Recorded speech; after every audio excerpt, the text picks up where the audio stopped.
వీళ్ళ వాక్యంలో ఏం బోధిస్తున్నారో వీళ్ళు వినరు. వీళ్ళు ఏమంటారంటే ఏదో మనసులో పెట్టుకుని వచ్చి ఇక్కడ కూర్చుంటారు. కూర్చున్నప్పుడు వాళ్ళకు కొన్ని థాట్స్ రేజ్ అవుతాయి అన్నమాట. ఈరోజు దేవుడు ఖచ్చితంగా ఈ ప్రసంగం ద్వారా నాతో మాట్లాడతాడు. ఏం మాట్లాడతాడంటే, ఒక ఆవిడ చాలా నలిగిపోతూ వచ్చి సంఘంలో కూర్చుని చాలా బాధపడిపోతుంది.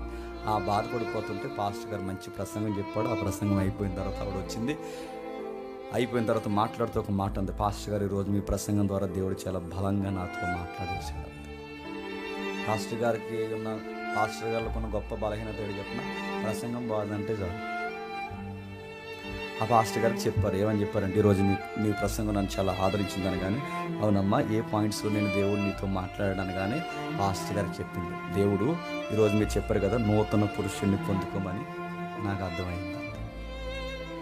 పాస్టర్ గారికి నూతన పురుషుడు అంటే నీకు ఏమర్థమైందమ్మంటే, నేను మొన్న నుంచి ఒక విషయంలో సతమతం అయిపోతున్నాను పాస్టర్ గారు.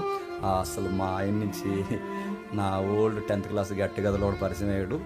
అది మా ఆడి దగ్గర ఈ విషయంలో నాకు అర్థం కావట్లేదు, నేను వెళ్ళాలా వద్దా అన్నప్పుడు ఈరోజు దేవుడు చక్కగా చెప్పాడు, నవ్వి పాత పురుషుడిని సజీవంగా చంపి నూతన పురుషుని ధరించుకోమని చెప్పాడు. ఈ ప్రసంగం నేరుగా నాతో మాట్లాడినటువంటి పాస్టర్. అదే అర్థం.